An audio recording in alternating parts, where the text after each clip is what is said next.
লেভেলের যারা ছিল তারা কিন্তু আমাদের এই আন্দোলনে ব্যাপক ভূমিকা রেখেছে, এটা কোনোভাবে অস্বীকার করা যাবে না। সবচেয়ে বেশি ভূমিকা রেখেছে প্রবাসীরা। প্রবাসীদের ভূমিকা সবচেয়ে বেশি ছিল এই কারণে, কারণ আপনি যে টক শো করেছিলেন তখন আপনিও কিন্তু প্রবাসী থেকেই কিন্তু শো করেছিলেন, এবং প্রবাসী থেকেই কিন্তু আপনি আমাদের বিষয়গুলো জানাতে পেরেছিলেন। যার যার ব্যক্তিগত স্বাধীনতা রয়েছে, কিন্তু এই প্ল্যাটফর্মটা কিন্তু কোনো রাজনৈতিক দলীয় প্ল্যাটফর্ম না। এই প্ল্যাটফর্মটা হলো একটা সার্বজনীন প্ল্যাটফর্ম। অতএব এই প্ল্যাটফর্মটাকে যদি কেউ রাজনৈতিক ভাবে ব্যবহার করে, শেখ মুজিবের মতো সেই কাহিনী করার চেষ্টা করে, তবে এটা আমরা কখনোই সাপোর্ট করি না। এরা আন্দোলন সংগ্রাম করেছে, পরবর্তীতে ক্ষমতার অংশীদারিত্বের মধ্যে এদের কোনো অবদান আছে? কিচ্ছু নাই। এদেরকে কোনো জায়গায় কোনো সাইড করে একদম সাইড থেকে রাখা হয়। গরুর হাট ভাগাভাগি হবে সেটা নিয়েও বিএনপি ভাগাভাগি করছে, চালের ডিলার আসবে সেটা নিয়েও ভাগাভাগি করতেছে, মানে সবকিছুই আবার তারাই নিচ্ছে, আমাদের অংশীদারিত্ব কিচ্ছু নাই। 24-এর গণ অভ্যুত্থানে রাষ্ট্রের প্রত্যেকটি, শুধুমাত্র যারা সুবিধাবাদী ছিল, ফ্যাসিস্টের আমলে যারা সুযোগ সুবিধাবাদী ছিল তারা ব্যতীত প্রত্যেকেই এই গণ অভ্যুত্থানের সাথে শুরুতে কিংবা শেষের দিকে এর মানে মাঝে গণঅভ্যুত্থানে ছিল বলতে শেখ হাসিনার পতন চায়নি বিএনপি বা তারেক রহমান, এটা উনি বলার চেষ্টা করেছে আর কি। শেখ হাসিনার এরকম বক্তব্য দিয়েছে কিনা আমি জানি না, আপনারা তবে তো আন্দোলনে ছিলেন, মানে আসলে কোন পর্যায়ে গিয়ে ওনারা পতন চেয়েছেন? শেখ হাসিনার পতন আমরা তো এক দফা দাবি তো দেখি না, ওরা তো বারবার বলছে। আপনি আপনি আপনি সাক্ষী, আমি 15 জুলাই যখন হামলার শিকার হলাম, 16 জুলাই লাইভ টক শোতে আমার বাসায় আমার উপর গুলি চালানোর পূর্বে আমি আপনার টক শোতে কিন্তু বলেছিলাম যে যেভাবে আবু সাইদকে হত্যা করা হয়েছে, আমরা অনেক নির্যাতন স্বীকার করেছি, অনেক জেল কেটেছি, অনেকবার রিমান্ডে গিয়েছি, এইবার যদি হাসিনার পতন না ঘটাতে পারি তাহলে আর কোনদিন সম্ভব না, এটা বলেছিলাম আমি 16 জুলাই।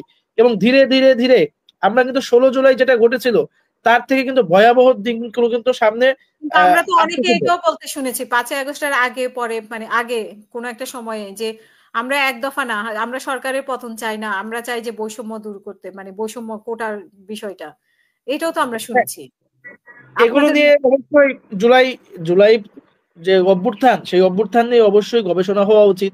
কারা এটার পক্ষে প্রকৃতপক্ষে ছিল, কারা ছিল না, এটা নিয়ে অবশ্যই অনেক আলোচনা গবেষণার বিষয় আপনি রয়েছে। আমরা অনেক আপনি এই দেখেছি যে আন্দোলনের সাথে ছিলেন, মানে বলতে যে শেখ হাসিনার পতন, এটা আপনি বলেছেন, ঠিক আছে, তখনও বলেছেন, এর আগেও আপনারা চেয়েছেন, যেহেতু আপনারা আমরা তো 2018 সাল থেকে শেখ হাসিনার পতনের বিরুদ্ধে লড়াই করে হ্যাঁ, যাচ্ছি। দেখেন, প্রথমত কথা হলো এই আন্দোলনে কোন নেতা বা কোন ব্যক্তি বা কোন সমন্বয়ক কি চাইলো তার প্রতিফলন ঘটে নাই, বরং জনগণ কি চাইছে জনগণের প্রতিফলন এই আন্দোলনে ঘটেছে। জি, যখন আপনার মনে আছে কিনা জানি না, আহ, যখন আমি কোথাও কোনো আশ্রয় পাচ্ছিলাম না, কোনো মতে রাস্তায় হাঁটতে হাঁটতে কোনো রকম একটু সামান্য নেট দিয়ে আপনার টক শোতে যুক্ত হয়েছিলাম, তখন কিন্তু আমি বলেছিলাম যে এখন এমন একটা পরিস্থিতি তৈরি হয়েছে যখন কোনো সমন্বয়ক না বরং সাধারণ জনগণ প্রত্যেকে এক একজন সমন্বয়ক পরিচয় তার আন্দোলন সংগ্রাম করে চালিয়ে যাবে। কারণ যেই সরকার হেলিকপ্টার দিয়ে তার নিজ দেশের জনগণের উপর গুলি চালায়, যেই সরকার স্নাইপার ব্যবহার করে, যেই সরকার তার একটা রাষ্ট্রীয় বাহিনীকে, বিশেষ করে সেনাবাহিনীর কথা যদি আমরা বলি, সেনাবাহিনী তো আমাদের এখানে সাবেক আমাদের সেনাবাহিনীর কর্মকর্তা আমার ভাই মেজর মাহফুজ ভাই আছে, যদিও তার দল নিয়ে অনেক কিছু থাকতে পারে, কিন্তু তার যে ফোর্সে যে ছিল, সে সেনাবাহিনী তো বাংলাদেশের গর্বিত ফোর্স। সেনাবাহিনীকে কিভাবে রাখা হয়েছিল?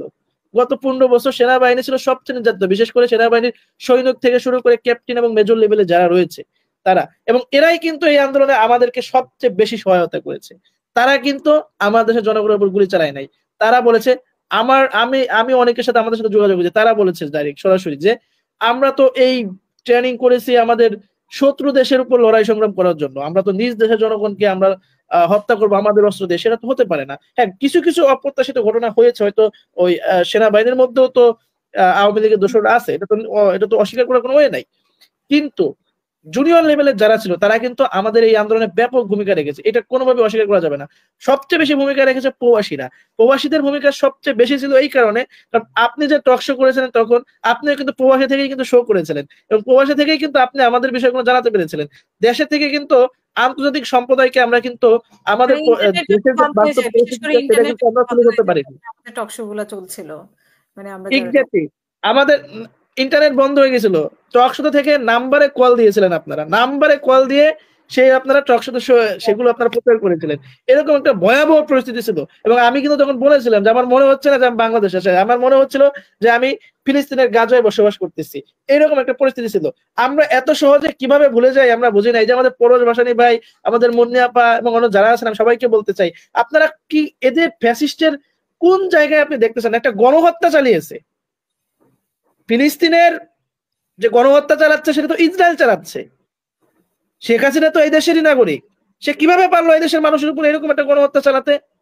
গত 15টা বছর গুম খুন হত্যা ধর্ষণ এমন কোন অপরাধ নাই যেটা আওয়ামী লীগের দ্বারা সংগঠিত হয় নাই। আওয়ামী লীগের সবাই খারাপ আমি সেটা বলতেছি না, এই দেশে আওয়ামী লীগের 15-20% মানুষ অবশ্যই আছে এবং সবাই কিন্তু খারাপ না। যারা আওয়ামী লীগের আমলে যারা সুবিধাভোগী ছিল না, তারা কিন্তু যারা বিবেকবান ছিল, তারা কিন্তু শেষ সময়টা কিন্তু আমাদের এই আন্দোলনকে সমর্থন না দিলেও নীরব, অন্তত পক্ষে নীরব ছিল। সেই ক্ষেত্রে আমাদের একটা অবস্থান ছিল স্পষ্ট যে 15 জুলাই থেকে 4 আগস্ট পর্যন্ত যারা আমাদের এই আন্দোলনের পক্ষে বা ছাত্র জনতার পক্ষে ছিল, তাদেরকে আমরা, সে যেই দলেরই হোক, তাদেরকে আমরা ফ্যাসিবাদের দোষর বা ফ্যাসিবাদ হিসেবে দেখি না। কিন্তু 15 জুলাই থেকে 4 আগস্ট পর্যন্ত যারা আমাদের এগেনিস্টে ছিল, যারা বিভিন্ন ধরনের গুম খুন হত্যা নির্যাতনের সঙ্গে জড়িত ছিল, যারা আমাদের আন্দোলনের বিরুদ্ধে অবস্থান নিয়েছিল, তাদেরকে অবশ্যই আমরা ফ্যাসিবাদের দোষর হিসেবে দেখি। জাতীয় পার্টির বিষয় কেন আসতেছে এখানে বারবার? জাতীয় পার্টির ভূমিকাটা কি ছিল? ওই যে 5ই আগস্টের আগে আপনি যেটা আপাতত বলেন যে 5ই আগস্টের আগে একবার তারা এই বক্তব্যটা দিত, একটা বার বলতো প্রকাশ্যে শুধুমাত্র, তাহলেই হতো। তাদের ছাত্র সংগঠন, তাদের সংগঠনের তারা পদত্যাগ কেন করতেছে? তারা তো জানে তাদের সংগঠনের তারা কেন পদত্যাগ করতেছে, তাদের উপর ব্লেম দিয়ে। অবশ্যই তাদের তো সেই বিষয় সেটা নিয়ে তাদের চিন্তা ভাবনা করা উচিত।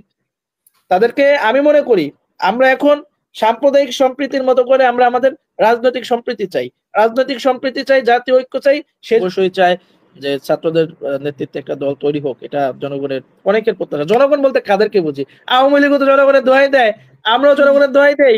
ওই সবাই সবাই জনগণ, জনগণটা আসলে কে? সবাই বলে, যার পিছনে একজন জনগণ নাই সেও বলে জনগণ, আর যার পিছনে লক্ষ লক্ষ জনগণ আছে সেও বলে জনগণ। আসলে জনতা কে আর জনতার বাইরে কে, এইটা আমাদেরকে ফার্স্টে আমাদেরকে ভেরিফাই করা প্রয়োজন, আইডেন্টিফাই করা প্রয়োজন। আর ফার্স্টে যেটা বললেন আপনি, শুরুতে যেটা বললেন যে আমাদের মধ্যে সম্পৃক্তি আছে কিনা, আমরা যারা বৈষম্যবিরোধী ছাত্র আন্দোলনের সমন্বয়ক রয়েছে সমন্বয় কমিটিতে এবং সমন্বয় কমিটির বাইরেও যারা সংগঠক হিসেবে যারা কাজ করেছে, সকলে কিন্তু একটা বিষয়ে একমত ছিল, সেটা হলো শেখ হাসিনার ফ্যাসিস্টের বিরুদ্ধে। এই বিষয়ে আমাদের যে যারা যুগপৎ আন্দোলন করেছে রাজনৈতিক দলগুলো রয়েছে, তারা যেমন একটা ঐক্যবদ্ধভাবে ছিল, এখনো আমরা দেখি যে সেই হিসেবে মানে ফ্যাসিস্টের এগেনিস্টে কিন্তু সবাই কিন্তু এখন কিন্তু ঐক্যবদ্ধ এখনো রয়েছে। কিন্তু আমাদের শত্রু তখন কমন হলো, এখন কিন্তু আমাদের রাজনৈতিক প্ল্যাটফর্ম এক একজনের চিন্তা ভাবনা কিন্তু আলাদা, সবার চিন্তা ভাবনা কিন্তু সেম না। সমন্বয় কমিটিতে অনেকেই আছে যারা কোনো রাজনৈতিক দলের সাথে যুক্ত হবেন না, অনেকেই আছে যারা বিভিন্ন দলের সাথে যুক্ত হবে, কেউ ছাত্র অধিকার বা গণ অধিকারের সাথে যুক্ত হতে পারে, কেউ ছাত্র শিবিরের সাথে যুক্ত হতে পারে, বা জামায়াত ইসলামের সাথে যুক্ত হতে পারে, কেউ বিএনপি বা ছাত্র দলের সাথে যুক্ত হতে পারে। ওইটা তার যার যার ব্যক্তিগত স্বাধীনতা রয়েছে। কিন্তু এই প্ল্যাটফর্মটা কিন্তু কোনো রাজনৈতিক দলীয় প্ল্যাটফর্ম না, এই প্ল্যাটফর্মটা হলো একটা সার্বজনীন প্ল্যাটফর্ম। অতএব এই প্ল্যাটফর্মটাকে যদি কেউ রাজনৈতিক ভাবে ব্যবহার করে, শেখ মুজিবের মতো সেই কাহিনী করার চেষ্টা করে, তবে এটা আমরা কখনোই সাপোর্ট করি না। এবং আপনাদেরকে আমরা বারবার যেটা বলি যে এক দুজনের বক্তব্য যে সকল সমন্বয়কের বক্তব্য, সেটা কিন্তু নয়। কারণ এইখানে আপনি দেখবেন যে আন্দোলন সংগ্রাম যারা করেছে তাদের কিন্তু অংশদারিত্ব সকলের কিন্তু নাই। ছাত্র জনতার অংশদারিত্ব কিন্তু এই বিপ্লবের অংশীদারিত্বের মধ্যে নাই, ক্ষমতার অংশীদারিত্বের মধ্যে নাই। আমি আপনাকে, আমাদের যে 158 জন লিস্ট রয়েছে, তাদের আমি আপনাকে রিকোয়েস্ট করবো, আপনি প্রত্যেকটা সমন্বয়কে একজন একজন করে আপনার টক শোতে যুক্ত করে যদি সম্ভব হয় তাদের মতামত নেবেন, দেখবেন কয়জন কোন মতামতটা দিচ্ছে। এটার মাধ্যমে আপনি হয়তো জাস্টিফাই করতে পারবেন। ওই যে আমরা যেটা বলি যে জনগণ এটা চাই, জনগণ এটা চাই, যার পিছনে একজন জনগণ নাই সেও বলে যে জনগণ এটা চাই। মানে জনগণের মাথায় কাঁঠাল বেগে খাওয়াই হচ্ছে রাজনীতিক দলগুলোরই আর কি। রাজনীতিটা কি বলবো, বাংলাদেশের রাজনীতিটা একটা ব্যবসা হয়ে গেছে, নিজের আখের বিচার হয়ে গেছে। জনগণ বিচার করবে। যদি এই দেশের প্রচলিত আইনের মাধ্যমে বা উপদেষ্টা পরিষদ থেকে পদত্যাগ করে যদি রাজনৈতিক দল করার সুযোগ থাকে, অবশ্যই সেটা করতে পারে। কিন্তু সরকারের থেকে দল গুছানো, এটাকে তো আমরা কখনো সাপোর্ট করি না। এবং আমরা এখন যেটা দেখতেছি যে শুধুমাত্র তাদের মতো করে যাদের পছন্দের লোক আছে তারা তাদের ইস্টাবলিশ করতেছে, বা তাদের দলে যারা থাকবে তারাই শুধু সমন্বয় কমিটি হিসেবে স্বীকৃতি পাবে, আর তাদের দলে যারা থাকবে না তারা সমন্বয়ক হিসেবে বা তারা আন্দোলনের ক্রেডিটটা তাদেরকে দেওয়া হবে না। এইটার বিরুদ্ধে তো আমরা অবশ্যই সবসময় বরাবর প্রতিবাদ করেই যাচ্ছি। হয়তো মিডিয়া সেটা আসতেছে না, বাট আমরা কিন্তু আমাদের জায়গা থেকে কিন্তু আমরা অবশ্যই সেটা প্রতিবাদ করতেছি। আর অনেকগুলো বিষয় নিয়ে আসলে বলতে হয়। আমাদের মুন্নি আপা আছেন, তারপর পরশ ভাসানী ভাই এবং মেজর মাহফুজ ভাই অনেকগুলো বিষয় নিয়ে আলোচনা করেছে। আমি মুন্নি আপাকে একটা বিষয় বলতে চাই যে সরকারে আসলে কারা আছে, এই যে আন্দোলনটা হলো, সরকার আসলে কারা? মাঠ পর্যায়ে যান আপনি, একটা বেশি না, আপনাদেরকে একটা, আমি মনে করি বাংলাদেশের প্রত্যেকটা রাজনৈতিক দলের যেহেতু এটা নৈতিকতা, আমাদের তো নৈতিকতার বিপ্লব ঘটে নাই, সেহেতু প্রত্যেকটা রাজনৈতিক দলের উচিত অনলাইন একটা অভিযোগ সেল করা, যেখানে জনগণ একটা অনলাইনে তাদের অভিযোগগুলো দিতে পারে। এটা প্রত্যেকটা রাজনৈতিক দলে করা উচিত। প্রত্যেকটা গ্রামে গ্রামে আপনি যে খোঁজ নেন কারা নিচ্ছে, এখন যতগুলো আপনার ডিলার আসতেছে, যত সরকারি সুযোগ সুবিধা যাচ্ছে, এমপি মন্ত্রী চেয়ারম্যানদের কাছে যা যায়, এখন যেগুলো ইউনোর মাধ্যমে আছে বা ডিসির আন্ডারে আছে, সেগুলো কারা পাচ্ছে? কারা? কাদের পাওয়া উচিত বলে আপনি মনে করেন অভি ভাই? কারা পাওয়া উচিত? অবশ্যই ফ্যাসিবাদ বিরোধী যারা, তাদের প্রত্যেকের পাওয়া উচিত। এক্স্যাক্টলি। তো যারা যাচ্ছে তারা হয়তো ফ্যাসিবাদ বিরোধী দেখেই তো যাচ্ছে। কি হচ্ছে আপনি বলেন, কি হচ্ছে সেখানে? কি হচ্ছে আপনি আমাকে আপনার যদি যোগ্যতা থাকে, আপনি আপনার ফাইনান্সিয়াল ইনভেস্টমেন্ট বা ভাঙ্গার কথা যদি আমি বলি, আমি আমার নিজের এলাকার কথা বলি, অন্য কারোর কিচ্ছু বলবো না। আমার ফরিদপুরের ভাঙ্গায় আন্দোলনের সময় কেউ তো ছিল না, কোন দলের নেতা কর্মী। আমার কিছু ছেলে পেলে নিজেরা জীবনের ঝুঁকি নিয়ে মায়ের খেয়ে জেলে গিয়ে রিমান্ডে গিয়ে ওরা দাঁড়ায় দাঁড়ায় আন্দোলন সংগ্রাম করেছে। পরবর্তীতে ক্ষমতার অংশীদারিত্বের মধ্যে এদের কোনো অবদান আছে? কিচ্ছু নাই। এদেরকে কোনো জায়গায় কোনো সাইড করে একদম সাইড থেকে রাখা হয়। গরুর হাট ভাগাভাগি হবে সেটা নিয়েও বিএনপি ভাগাভাগি করছে, চালের ডিলার আসবে সেটা নিয়েও ভাগাভাগি করতেছে, মানে সবকিছুই আবার তারাই নিচ্ছে, আমাদের অংশীদারিত্ব কিচ্ছু নাই। বিশ্বাস যদি না হয় একটা অনলাইন সেল, অভিযোগ সেল করেন, আপনি পেয়ে যাবেন। জনগণের একটা সুযোগ দেন বলার জন্য, জনগণ এভরিথিং সব বিএনপি পাচ্ছে কেন, এটাও তো আপনার চিন্তা করতে হবে। আপনারা ওইভাবে ইউনাইটেড হন। ব্যাংকগুলোও তো দখল করছে। আমি ওটা বলতেছি না, যার লোক আছে সে পাবে, বিএনপির লোক আছে তাই বিএনপি পাচ্ছে, তাই না? আমি এটা কেন বলছি, আমার কথা শুনতে হবে আপনাকে। যে সরকারের, ওই যে বলতেন না সরকারে কারা, সেটার জন্য আমি বলছি সরকারে কারা এবং সরকারের সুযোগ সুবিধা কারা পাচ্ছে। আমার তো একটা ওসি নাই, আমার তো একটা ইউনো নাই, আমার তো একটা কনস্টেবলও নাই। আমাকে যদি একটা কনস্টেবল নিয়োগ দিতে হয়, নতুন করে নিয়োগ দিতে হবে। কিন্তু আওয়ামী লীগ, বিএনপি, জামাত বা যারা রাজনীতিতে দীর্ঘদিন ধরে রাজনীতিতে আছে বা যারা ক্ষমতায় আছে, তাদের কিন্তু এই লোকগুলো সেট আপ করা আছে। অতএব আমাদেরকে যদি বলা হয় যে আপনি কাকে চয়েস করবেন, আমি তো আওয়ামী লীগের লোক চয়েস করবো না, তখন আমাকে বাধ্য হয়ে আমি চেষ্টা করবো নিরপেক্ষ কাউকে। যদি নিরপেক্ষ না পাই, তাহলে বিএনপি পন্থী যে তাকে বা জামাত পন্থী যে তাকে, অন্তত ফেসিবাদ বিরোধী যে তাকে আমি সিলেক্ট করবো সেই ক্ষেত্রে, কারণ তাই না? তো সেই ক্ষেত্রে আমরা যে, আপনারা যে বারবার বলেন যে আমরা সরকারে আসি, বিষয়টা কিন্তু তেমন না।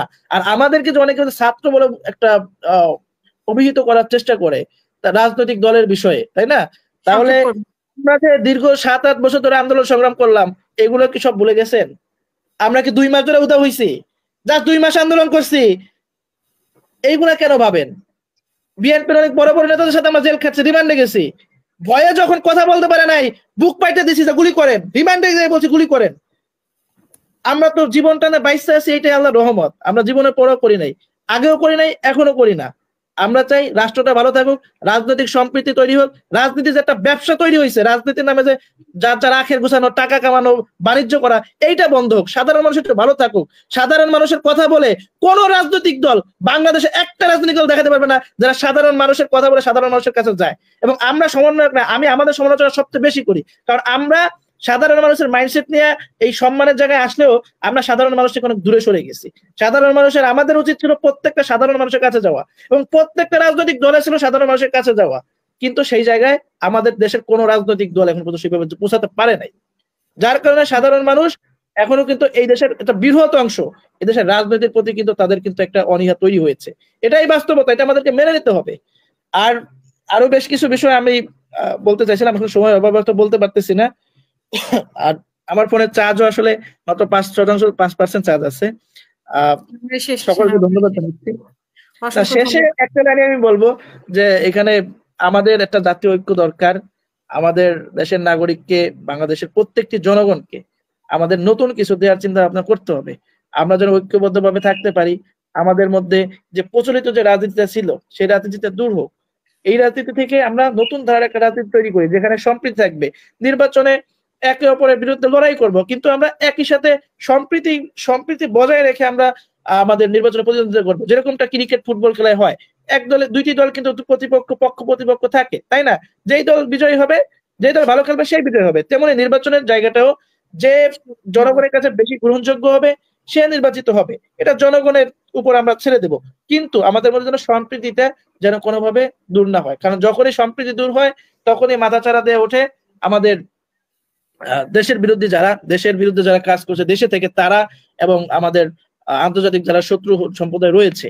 আমরা প্রতিবেশী দেশের কথা তো আমরা সবাই জানি, তারা কিভাবে আমাদের দেশের উপর একটা আধিপত্য বিস্তার করেছে। এই দেশের প্রত্যেকটা জায়গায় এমন কোনো সেক্টর নয় যেখানে তারা তাদের নিয়ন্ত্রণ বজায় না রেখেছে, এবং এরকম একটা সিস্টেম দাঁড়িয়ে গেছে। আমরা যতই সমালোচনা করি সরকারের, কেন অনেক ক্ষেত্রে সরকারের যে অনেক কিছু সরকার যে পারতেছে না, চেইন অফ কমান্ড নাই, তারপর জি, এইগুলো নিয়ে আমাদেরকে যেমন সরকারের সমালোচনাও করতে হবে, সরকারকে পরামর্শ দিতে হবে, এবং সরকারের কি কি চ্যালেঞ্জ রয়েছে সেগুলো নিয়ে আমাদের আলোচনা করতে হবে। ধন্যবাদ।